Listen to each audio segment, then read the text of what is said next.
Boa noite a todos. Sejam bem-vindos mais uma vez a esta Casa Espírita. Que Jesus abençoe a cada um de nós. Na noite de hoje, nós temos como palestrante o nosso querido Humberto Boergaray, trabalhador dessa Casa Espírita, do Movimento Espírita, e ele vai trazer como reflexão nesta noite a razão da dor. Mas antes de passar a palavra a ele, temos alguns recados, alguns convites a vocês. O primeiro deles é com relação ao estudo. No último dia 10 de abril, nós iniciamos aqui na casa um novo grupo de estudo da doutrina espírita. E aqueles que tiverem interesse de participar, ainda podem se integrar a este grupo. Os encontros acontecem às quintas-feiras, às 19 horas, com duração de 1 hora. Então, quem tiver interesse pode se inscrever ali na recepção ou no nosso posto de livros. O segundo convite é referente à evangelização. Aqui na casa nós temos a evangelização das famílias, aos sábados à tarde, das 14 às 15 horas, e das crianças até 10 anos também aos sábados à tarde, nesse mesmo horário. Aos domingos, das 18 às 19 horas, nós temos a evangelização da pré-juventude e da juventude, que ocorre das 18 às 19 horas. Aqueles que também tiverem interesse podem se inscrever na recepção ou no posto de livros. E neste sábado, a gente vai ter o terceiro Espiritismo na Praça, das 15 às 17 horas, no anfiteatro ali da Praça da República. Então, estão todos convidados a participarem, né? Podem levar um chimarrão, uma cadeira, sentar lá, conversar sobre o Espiritismo. Vai ter várias atividades também envolvendo os trabalhadores das casas espíritas aqui de Juí. E, para nos harmonizarmos um pouquinho mais, vamos ler uma mensagem do livro Sementes de Felicidade, de Lorival Lopes. Não tenha medo do amanhã. Deixe-se levar pelo pensamento de que alguma coisa ruim vai acontecer, produz-lhe sensação desagradável e desperta outros pensamentos nocivos. Torna-o fraco, inseguro, desiludido. Você está seguro. Caminhe com a cabeça levantada e ânimo forte. Não fraqueje. A presença de Deus em você garante a continuidade de sua segurança. Sabendo que o amanhã está garantido, você dorme tranquilo e acorda em paz. Seja mais uma vez muito bem-vindo, Garay.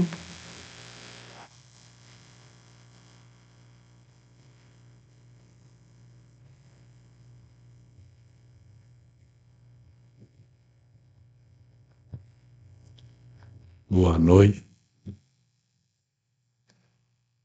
Paz seja nesta casa.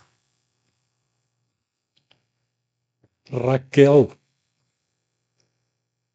antiga servidora da residência de Cus, ergueu a voz para indagar ao mestre por que a dor se convertia em aflição nos caminhos da vida. Não é o homem filho de Deus? Não contam as criaturas com a abençoada proteção dos anjos? Não vela o céu pelos destinos da humanidade? Jesus, então, colocou os olhos fixamente em Raquel e disse: a razão da dor humana procede da proteção divina.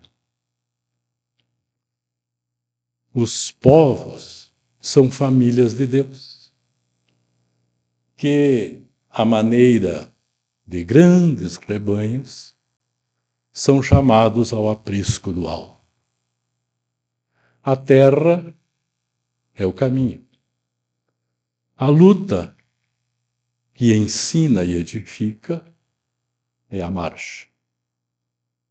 O sofrimento é sempre o aguilhão que desperta as ovelhas distraídas à margem da senda verdadeira.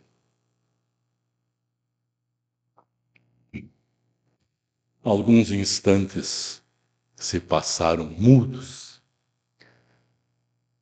e Jesus ponderou: o excesso de poder favorece o abuso. A demasia do conforto, não raro, traz o relaxamento. E o pão, que se amontoa de sobra, costuma se converter em paz para os vermes que se alegram no mofo. E percebendo o Cristo, que aquela assembleia de amigos ainda esperava dele uma explicação mais ampla, ele elucidou fraternamente.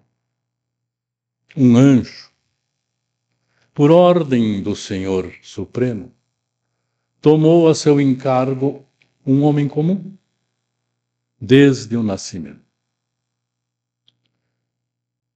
E então, este anjo, acompanhando, sem nunca afastar-se deste homem, auxiliou-o a sorrir, auxiliou-o nos primeiros movimentos, a movimentar os músculos, a movimentar os membros, a repousar, a asilar-se nos braços maternos, atendendo a novos impulsos, auxiliou a raciocinar, deu-lhe as primeiras lições das palavras, acompanhou ajudando a aprender a ler, a escrever, a contar.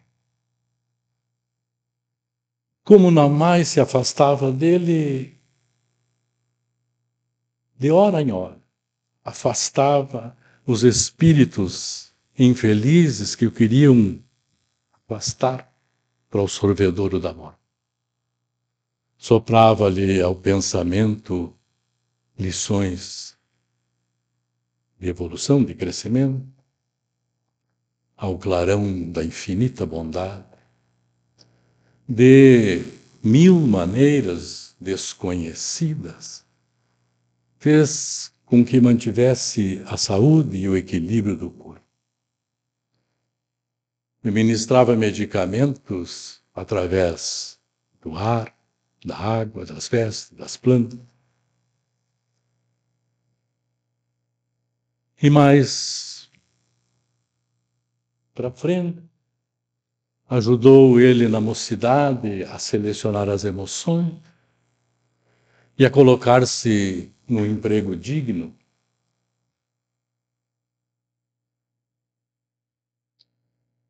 Ajudou-lhe, insuflando-lhe ideais de evolução, de formar um local de santificação e progresso no lar.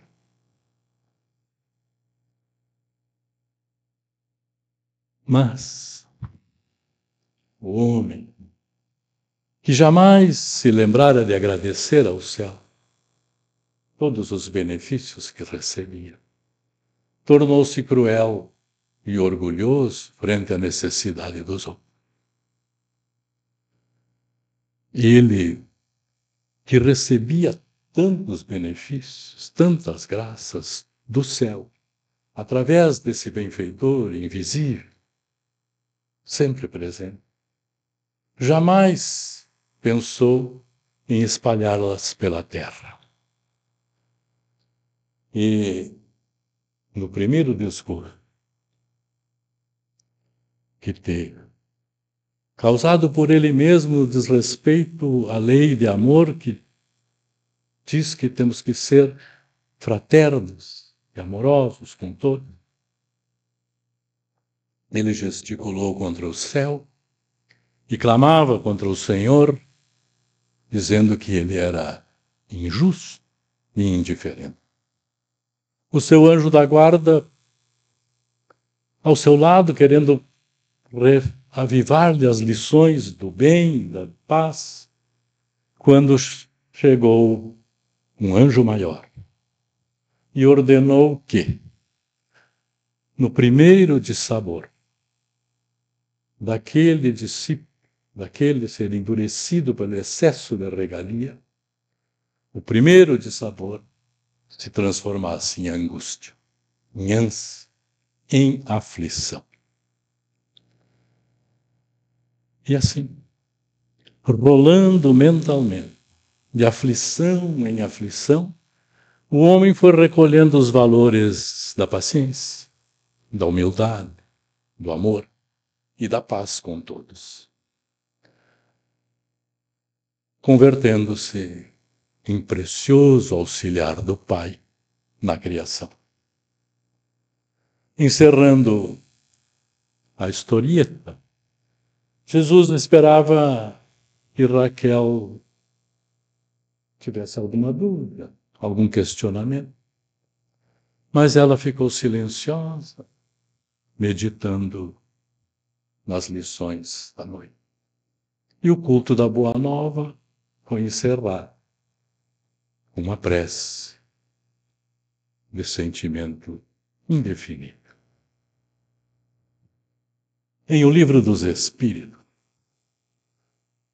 na questão 96, 97, na questão 100, o codificador da doutrina, Allan Kardec, está conversando com os espíritos a respeito da hierarquia entre os espíritos. E eles lhe dizem que a única hierarquia que existe é a condição moral. A elevação moral é que determina essa hierarquia. As diferentes ordens dos espíritos. E na questão 100, eles vão tratar a respeito da escala espírita. Então, vão definir-se que existem 3 escalas. Os espíritos inferiores, os bons espíritos e os puros espíritos, espíritos superiores. E nessas 2 classes, essa inferiores e os bons espíritos, existe uma infinidade de ordens diferentes que, conforme o progresso do espírito, vai se elevando nestas ordens até chegar à perfeição, que é o destino de todos. Lá, na questão 115, fica mais claro isto, quando os espíritos estão respondendo que nós todos fomos criados simples e ignorantes, isto é, sem saber. E cada um tem uma missão dada por Deus para que nós, progressivamente, possamos chegar à perfeição e aproximarmos dele. E é nessas missões, cumprindo essas penas que nos são impostas, é que nós vamos conhecendo a verdade, nos adiantando e chegando à perfeição, onde vamos encontrar a verdadeira e eterna felicidade. Mas alguns enfrentam essas dores, essas penas que Deus impõe, resignados, aceitam, trabalham e chegam mais depressa à meta que está assinada. Outros só as enfrentam murmurando. E pelo erro que cometem, ficam distantes da perfeição e da prometida felicidade. E então, na questão 119 do Livro dos Espíritos, quando o codificador está tratando, na 115, já trata da progressão dos espíritos, perguntou, não poderia Deus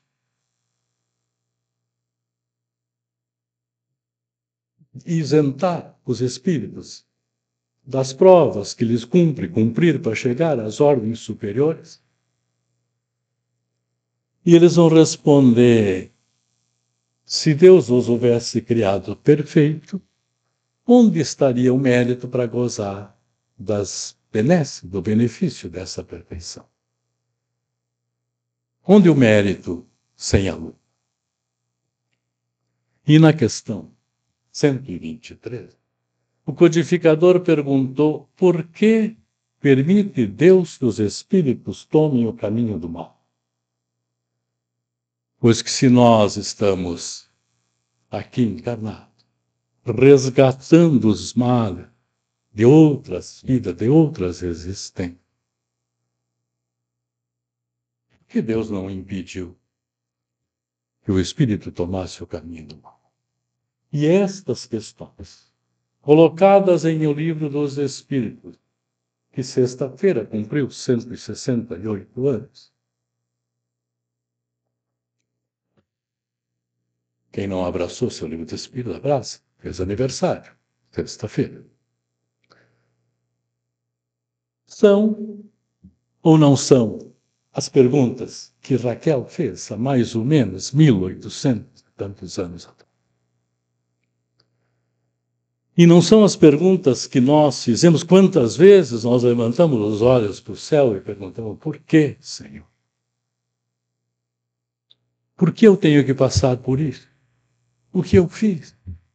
Quando não perguntamos o que eu fiz contra ti. Por quê? Então, quando Raquel pergunta, mas nós não somos filhos de Deus? Não estão os homens? Não recebe o concurso abençoado dos anjos? Não vela o céu pelos destinos? Ela está fazendo as questões que Kardec trouxe para o nosso aprendizado. E, especialmente, quando diz por que se transforma em aflição as dores se nós somos filhos de Deus? Qual o pai que quer ver o filho sofrer? Não é esta a pergunta? Não é essa a questão que muitas vezes nos colocamos? Não seria o caso de nós nos perguntarmos assim: se, num momento deste em que nós nos voltamos aos céus perguntando a Deus por que eu estou sofrendo, e Deus viesse ter conosco de forma fantástica, que não tivéssemos dúvida que era o Pai eterno que ali chegava, e dissesse para nós assim: meu filho, tu te queixas porque sofre e quer saber a razão? Pois eu vim aqui dizer qual a razão do teu sofrimento. E nos dissesse: lembra daquele dia em que aquele acontecimento, mesmo que na tua mente tivesse uma voz que dissesse: não faça isso, você resolveu seguir por aquele caminho que resultou no sofrimento. Qual seria a nossa reação, conhecendo-nos como devemos nos conhecer? Nós diríamos: Pai, eu te agradeço a bondade de vir me trazer a razão do sofrimento, te rogo ajuda e vou esforçar-me para não mais cometer. Ou, conhecendo-me, diria: Senhor, acho que o senhor não entendeu bem, não é bem assim, posso lhe explicar melhor?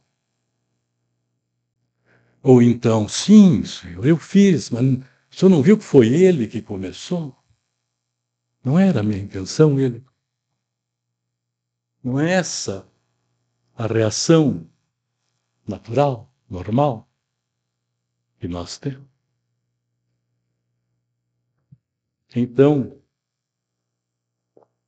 como que Deus iria impedir-nos de cometer os erros? De que forma nós imaginamos que ele pudesse evitar? De alguma maneira brusca, violenta, contendo-nos de que maneira?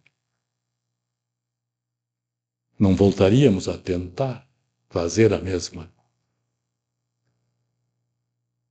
Ou, como dizíamos antes, aquela voz que sempre nos avisa. Porque as leis de Deus, conforme a questão 621 do Livro dos Espíritos, estão gravadas na consciência. E o nosso anjo guardião aperta o botão sim E nós impomos a nossa personalidade a este chamamento da consciência. E quando nós nos enfermamos, quando somos impedidos de fazer alguma coisa que gostaríamos por uma enfermidade que nos acomete, será que alguma vez nós paramos para pensar que poderia ser os céus velando pelos destinos da humanidade, impedindo-nos de um ato que nos iríamos arrepender depois? Ou quando nos enfermamos, só nos queixamos?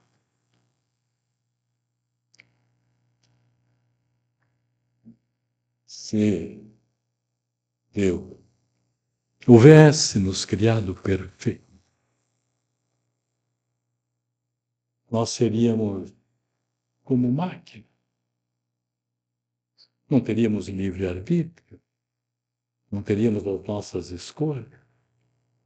Então, na questão 123, que falávamos antes, dizem os Espíritos, antes, quando pergunta por que Deus pede, vai querer tomar conta das ações, dos atos de Deus, vai pedir contas a Deus, pensa poder entender os desígnios, antes deveria dizer que Deus, pela sua sabedoria, permite a liberdade de cada um nos seus atos para ter o mérito das suas obras. Tivesse nos criado perfeito, nós seríamos como uma máquina perfeita que o homem cria, aperta o botão e ela começa a funcionar. Aperta e ela para. O que faríamos, não? Aquele céu beatífico, onde se pregava que passaríamos então a eternidade, a olhar a Deus, ouvir os anjos cantando. Quem quereria passar a eternidade assim, sem nada fazer? Mas, como aquele grupo, não só Raquel, porque ele fala, o espírito Neio Lúcio, que traz essa história que está lá no livro Jesus no Lar, A Razão da Dor, que emprestamos para título da nossa reflexão. Ele fala que era uma assembleia de amigos. Percebeu Jesus que eles precisavam de mais entendimento. Então diz o Cristo que o excesso de poder leva ao abuso. É verdade isso? Tanto no micro quanto no macro, nós sabemos que o excesso de poder leva ao abuso.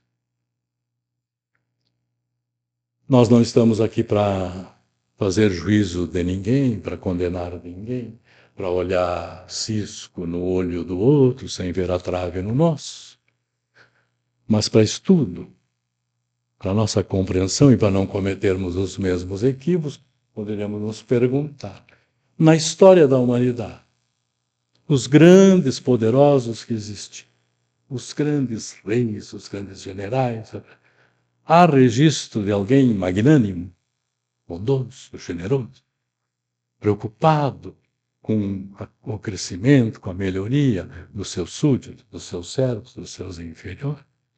Pode até ter alguns atos assim, mas na essência é na manutenção do poder.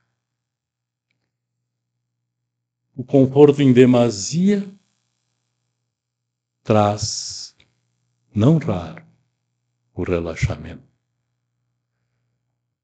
Também é uma verdade que todos nós conhecemos, passa-se com qualquer de nós. Quando as coisas andam tudo bem, está tudo tranquilo, nós deixamos de ser vigilantes, nós deixamos de cuidar, de atender, acho que está tudo perfeito.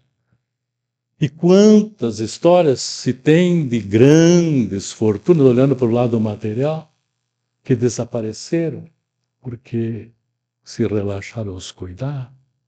E quantas vezes isso acontece porque alguém recebe, sem ter as lutas para ter conquistado, recebe isso como quem fora criado perfeito e acaba não conseguindo manter. Porque tudo está muito fácil.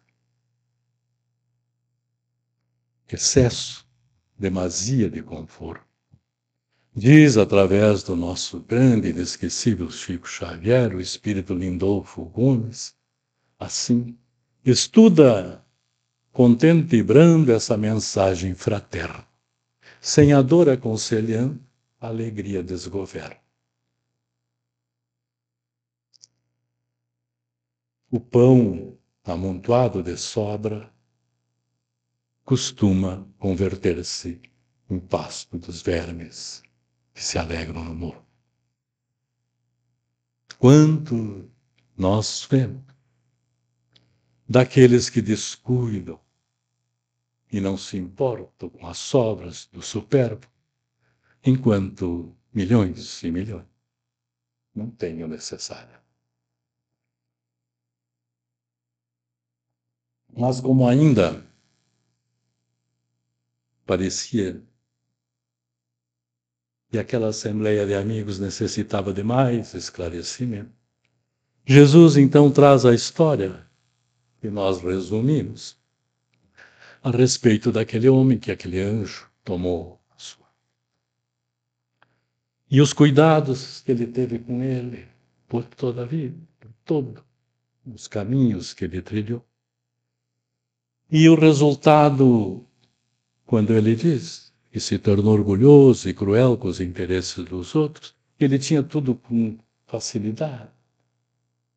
Quem não conhece pessoas que parecem, mesmo que tenham seus problemas, porque não há quem não tenha, mas as coisas parecem que acontecem em si mais fáceis, são tanto materialmente, às vezes na questão da intelectualidade, da inteligência, os outros têm facilidade. E acabam considerando-se melhores que os outros, privilegiados por Deus. E se eu sou assim, se Deus me deu esta condição, e o outro não tem, ele não é igual a mim, não é o meu irmão. E quando chegou o problema primeiro, o que ele faz? Voltar-se contra Deus, reclamar. Injusto e indiferente. Quem de nós em tempos ou?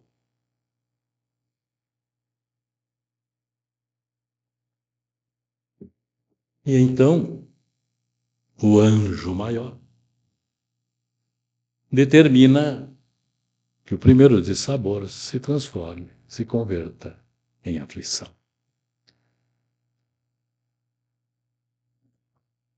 E, disse Jesus, rolando mentalmente da aflição em aflição, foi recolhendo os valores da paciência, da humildade, do amor e da paz com todos.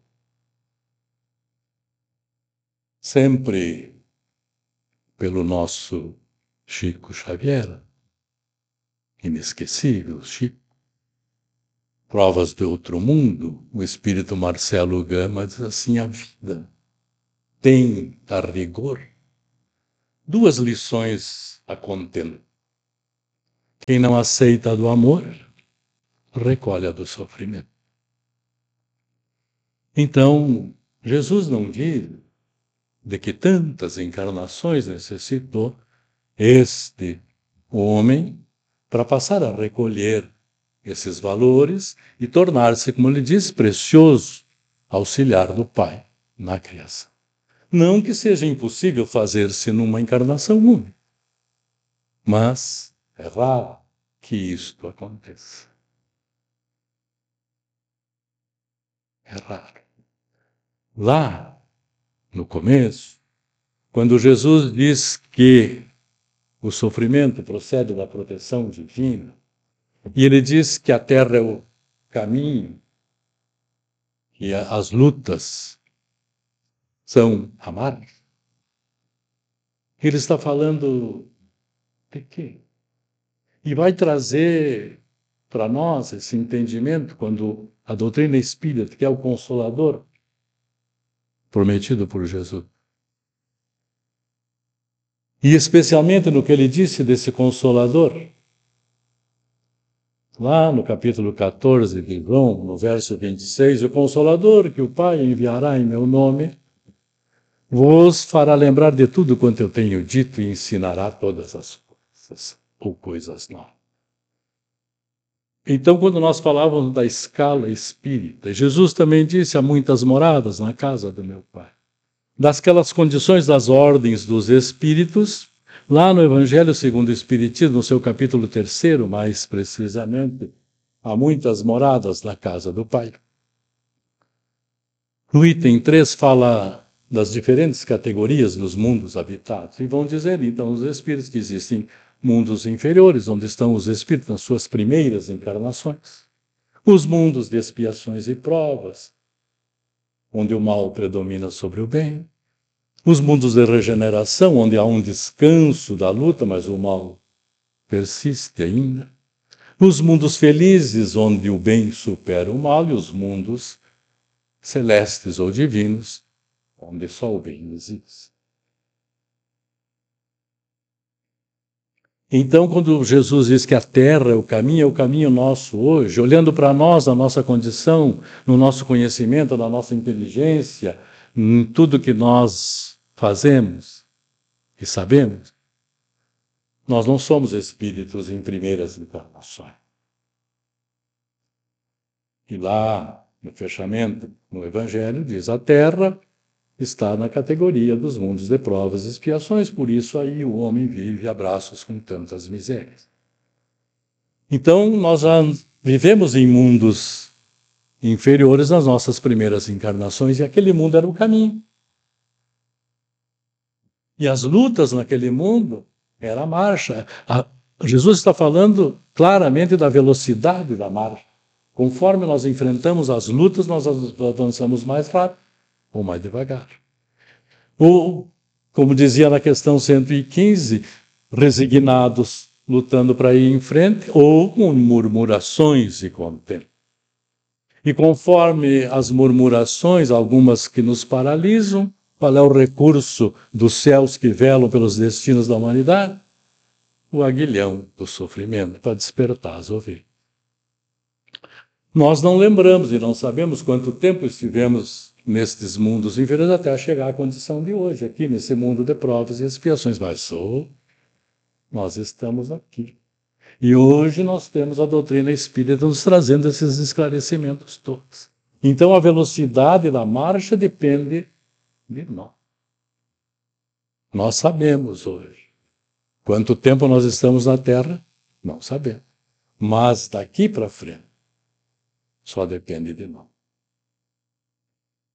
Nós falávamos antes que Jesus não disse quantas encarnações até chegar a um auxiliar precioso do Pai. Não é preciso ser perfeito para isso. Qualquer de nós pode transformar-se no precioso auxiliar do Pai. Basta querer, desejar, esforçar. Lá, e falamos das encarnações, no livro Céu e Inferno, a quarta obra da codificação, no 3º capítulo do Céu, item 9, diz o codificador: uma só existência corporal é manifestamente insuficiente para o espírito adquirir todo o bem que lhe falta e se libertar de todo o mal que lhe sobra. Então, serão nestas encarnações que nós vamos nos fazendo pessoas melhores. E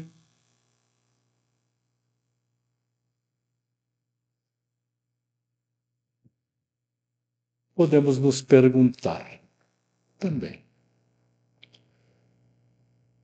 mesmo que seja uma proteção divina à dor, conforme nós vamos reflexionando, mas ela não deixa de ser um mal.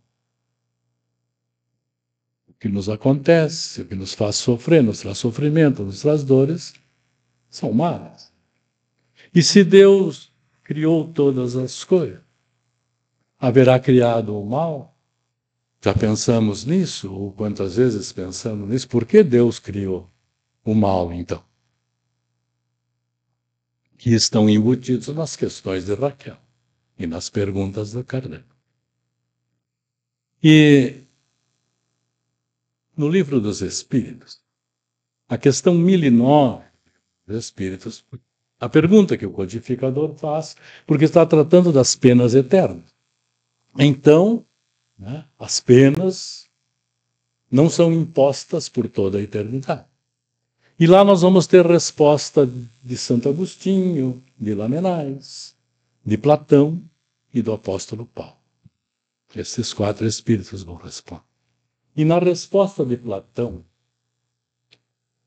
ele diz que dizer que Deus tenha criado o mal deveria ser eterno, porque Deus é eterno, só Deus é eterno. Então o mal deveria ser eterno. E dizer que Deus o tenha criado é tirar de Deus o seu mais magnífico atributo, que é o soberano poder. Porque não é soberanamente poderoso alguém que cria algo que pode destruir a sua obra.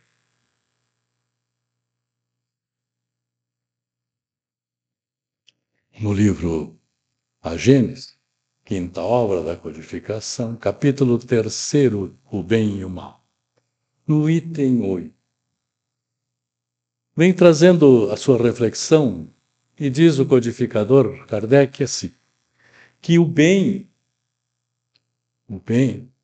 e o mal, que o mal é a ausência do bem, assim como o frio é a ausência do calor. Que o frio não é um fluido especial, assim como o mal não é um atributo especial de nós, os espíritos. E nós sabemos isso muito bem. Para que o frio se instale, é necessário que a fonte do calor se afaste, ou seja, dominar. Ele não existe por ele mesmo, existe pela ausência do calor. Assim como o mal não existe de si mesmo, existe pela ausência do bem. Agora há pouco falávamos dos mundos inferiores, superiores. O que nós dizíamos? Então, no mundo inferior, o mal é a razão da vida. Nos mundos de expiações e provas, o mal supera o bem. Nos mundos de regeneração, há um descanso, mas ainda há o mal. Porque o mal, onde ele está? Nos mundos felizes, o bem supera o mal. E nos mundos celestes ou divinos, onde estão os espíritos puros, só existe o bem, não tem mais mal. Por quê? Porque eles, os espíritos, nós todos que estaremos lá um dia, já não tem mais nenhum pensamento mal, não existirá em nós. Então o mal termina, porque só o bem está dentro de nós. Diz o espírito Cornélio Pires: Deus é o amor que nos guia. As leis são regras seguras. O mal existe na terra por conta das criaturas. Então, quando as criaturas deixarem de lado o mal, ele desaparece. E diz, então, o codificador, vamos tomar para termo de comparação um exemplo comum. Um senhor, um proprietário de terra, sabe que nos confins da sua propriedade tem um lugar que é perigoso e que pode se ferir ou perecer alguém que se aventure por aquele lugar. O que faz ele, então, para evitar os acidentes? Manda pôr um cartaz, tornando proibido avançar dali para frente, pelo risco de ferir-se ou até de morrer. Está ali a lei, que é sábia e previdente. Mas se algum indiferente ao que diz no cartaz ultrapassa e se dá mal, de quem ele poderá reclamar, senão de si mesmo? E nós poderíamos pegar esse exemplo do codificador e trazer para mais perto de nós, assim, uma reflexão que nos ajuda, quem sabe, um pouco mais. Todos nós que aqui estamos, somos filhos, fomos criados pelos nossos pais. Quantos de nós aqui somos pais, mães, temos filhos, temos família? E de onde nós viemos, ou na nossa família, tem as regras da nossa casa, do nosso lar. Tem as leis. E elas são feitas para quê? Para prejudicar os filhos, para fazer mal para os filhos, para ver eles sofrerem, para impor-lhes sofrimento? Ou para ver-lhes bem? Quero que meu filho dê certo na vida. Então estabelecemos aquelas leis, aquelas regras. E quando algum destes subverte a lei, o que acontece? Tem, de acordo com cada um, a punição, o castigo. E quando castiga o filho, diz o que para ele? Especialmente as mães não dizem, dói mais em mim do que em ti, meu filho, mas é para o teu bem. Amanhã tu vai me agradecer por isso. Então, quando o filho subverte a lei, quem inventou o mal? Quem criou o mal? E se nós, imperfeitos como somos, fazemos as nossas leis para o bem daquelas criaturas que estão sob nossa responsabilidade, por que o nosso Pai que está no céu, para cuidar de nós, não teria as suas leis? E, diferentemente de nós, que a lei às vezes nós vamos conduzindo conforme o humor, conforme o comportamento de cada um, para nós que somos tantos, esses povos que são famílias de Deus, como disse lá Jesus na história, a maneira de grandes rebanhos chamados ao apreço do alto, a lei tem que ser única e para todos igual. E nós sabemos o trabalho que nós temos. Mas nós falamos na punição que cada um tem, ou no castigo. Voltamos à questão milenor do Livro dos Espíritos. Na resposta do apóstolo Paulo, que ele começa dizendo que gravitar, a unidade divina, é o fim de toda a humanidade. E depois vai desenvolvendo o raciocínio e ele diz assim lá: quem é, enfim, o culpado? É aquele que por um desvio, por um falso movimento da alma, se afasta do objetivo da criação, que é o culto harmonioso do belo e do bem, idealizado pelo arquétipo humano, pelo homem Deus, por homem Deus, Jesus Cristo. O que é o castigo? O castigo é a consequência natural desse falso movimento, uma certa soma de dores necessárias para que ele se sinta desconfortável com a sua deformidade, pela experimentação do sofrimento. O castigo é sempre o aguilhão que estimula a alma pela amargura a dobrar-se sobre si mesma e a buscar o porto de salvação. Oh, em verdade, cessai de pôr em paralelo na sua eternidade o bem, essência do Criador, e o mal, essência das criaturas. Então, quando diz o apóstolo Paulo que o castigo, ele é uma soma de dores necessárias para que ele se sinta desconfortável com a sua deformidade, o que ele está dizendo para nós, senão que dor humana procede da proteção divina. Porque quando eu me desconforto com a minha deformidade, quando eu não quero mais sofrer, e eu digo, eu não quero mais sofrer, cansei, eu trato de fazer o quê? De ver o que eu preciso mudar, as transformações que eu preciso fazer. Isso chama-se o quê? É a dor que me mudou, é a dor que me transformou, ou a dor acionou em mim o amor por mim mesmo?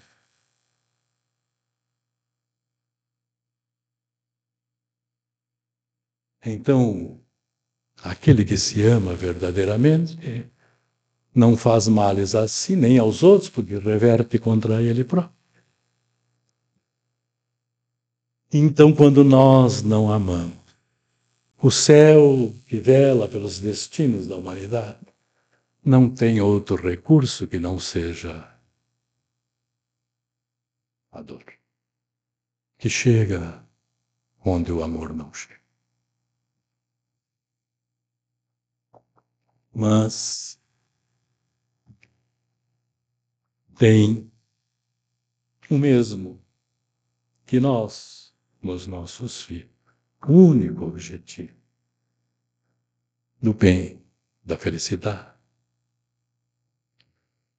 E quando nós desenvolvemos o amor por nós, quando aprendemos a nos amar, nós estamos aptos para cumprir o mandamento maior, conforme ensinou Jesus Cristo, que é amar a Deus sobre todas as coisas. Este é o maior e o primeiro mandamento da lei, é um segundo semelhante a esse, amar o próximo como a si mesmo. Que é o amor ao próximo, o trabalho que fazemos pelo próximo, aquilo que demonstra como nós estamos evoluindo, nos melhorando, mudando de ordem na escala espírita, porque se nos preocuparmos só com nós, é conta do egoísmo. E também não haveremos de confundir, acreditando que agora eu vou deixar, vou sofrer, não vou me cuidar, não vou me proteger, porque a dor me leva a cimento, em absoluto. Os tormentos voluntários não levam a lugar que eu não cuido de mim, é porque eu não me amo. E nem que o outro sofra, porque alguma razão tem de sofrer, deixa que sofra. Não, aquele que sofre está próximo de mim, é para ver como é que está o meu coraçãozinho, se eu já estou melhorando, como é que está o meu sentimento, se eu já estou recolhendo os valores da paciência, da humildade, do amor e da paz com todos. Pois que quando diz o Espírito que Raquel silenciou e os outros todos silenciaram, ouvindo aquela história do Cristo, nós, se estivéssemos ouvindo lá, ouvindo agora, teríamos alguma pergunta para fazer ou silenciaríamos? Porque quem de nós não se reconhece como esse que o Cristo descreve? Não nos falta a proteção do anjo guardião. Nós podemos estar vivendo a condição mais difícil. Os bons e os espíritos amigos, o nosso anjo guardião especial que Deus põe ao lado de cada um de nós, está aí junto de nós. Sempre. Pode o espírito enveredar pelo caminho do mal, mas jamais ele deixa de tentar trazê-lo de volta. Toda oportunidade que tenha um átimo de segundo que esse tenha um bom pensamento, ele envia outros bons pensamentos para tentá-lo atraí-lo e tirá-lo desta condição. Todos nós temos esta proteção. A ninguém falta. E nós ouvimos a voz que fala na nossa consciência. O que nós podemos pensar e refletir é se nós estamos na condição daquele que está recebendo todas as benesses do seu anjo, ou se já estamos rolando mentalmente de aflição.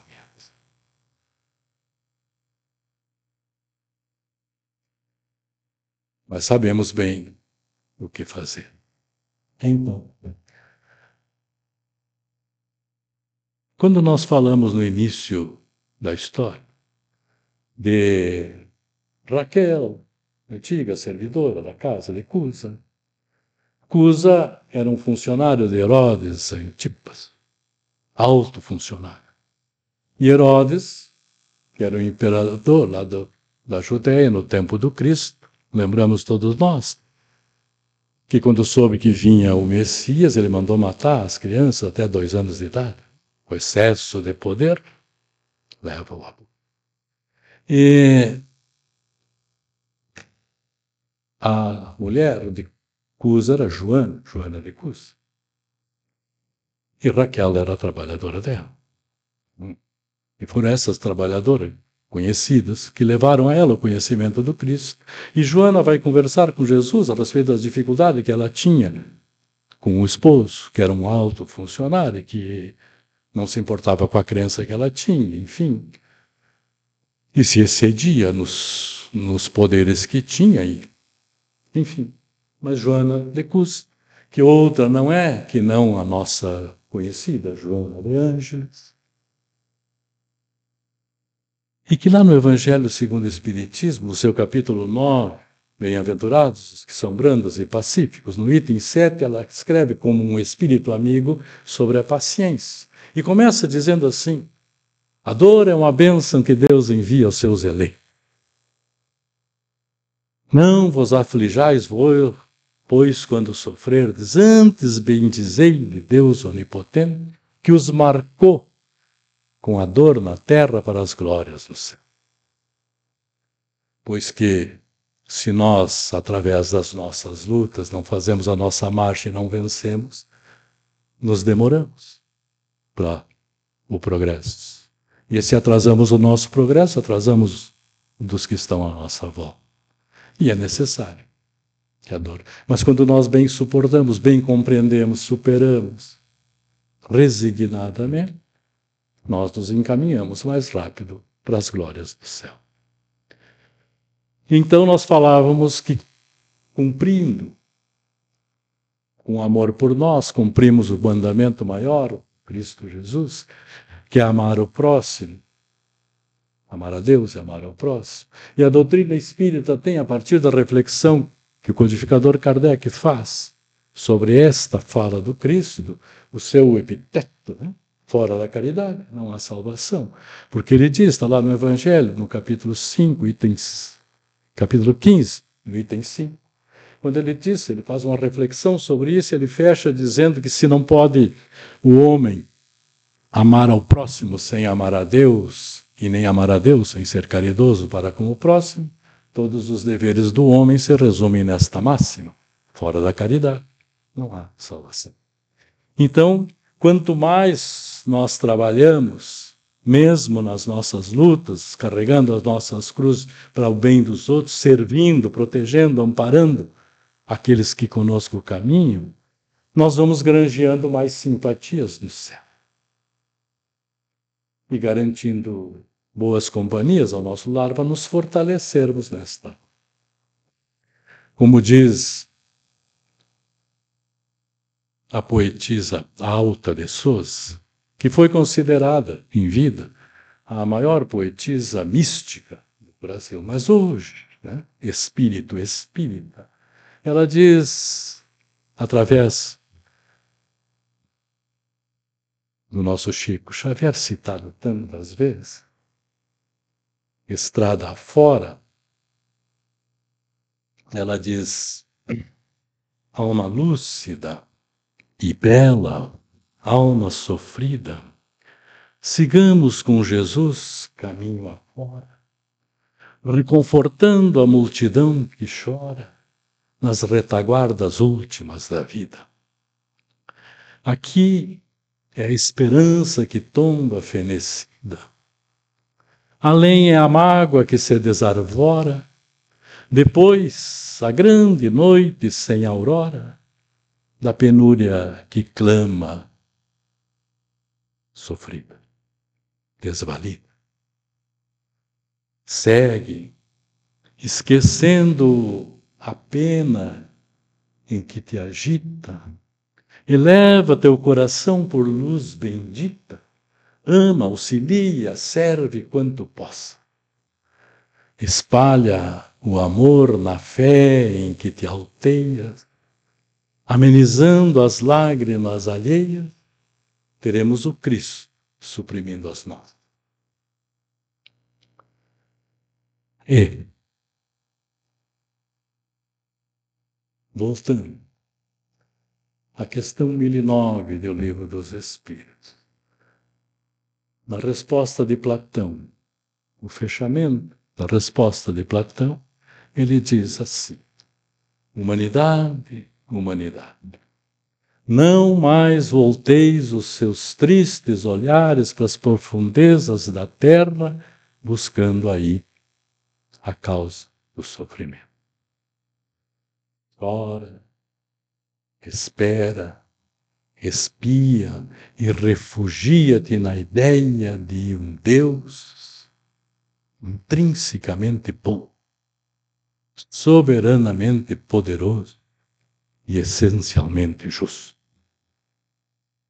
E seja sempre esta a nossa certeza, a nossa esperança, e que Deus nos abençoe a todos e a cada um. E vamos para o nosso momento de pré. Elevemos o nosso pensamento mais uma vez no dia de hoje, agradecendo ao Pai generoso, bondoso e justo, pela vida, por mais um dia de vida, por esse dia em especial que traz tantas rememorações,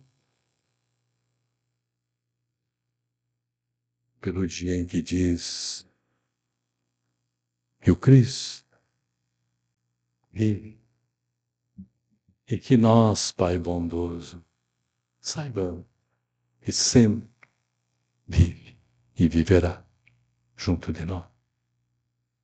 Fortalece-nos nos enfrentamentos para vencermos a nós mesmos.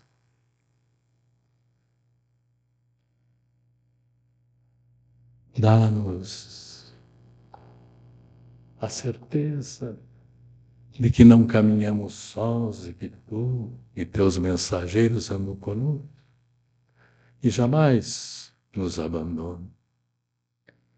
E que nós jamais deixemos de confiar nele e não nos afastemos pelo pensamento menos feliz dos seus cuidados.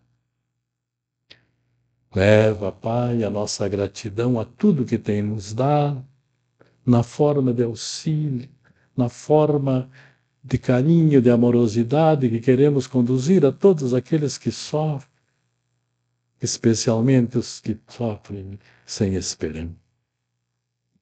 Aqueles que não têm, Pai bondoso, o que nós já temos, que é recorrer a Ti nas nossas preces, que aliviam o nosso coração. A energia de amor e carinho gerada agora nesta prece que fizemos como se fôramos um ser coletivo. Conduza os corações sofredores, Senhor, dando a eles a oportunidade que nós já colhemos.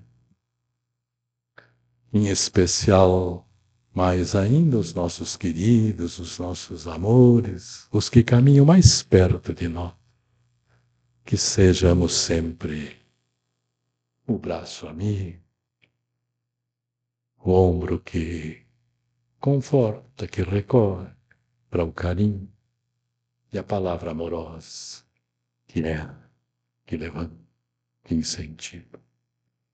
Dá-nos uma boa semana de harmonia e de paz, e que assim seja. Agora o momento do passe. O passe individual é aquele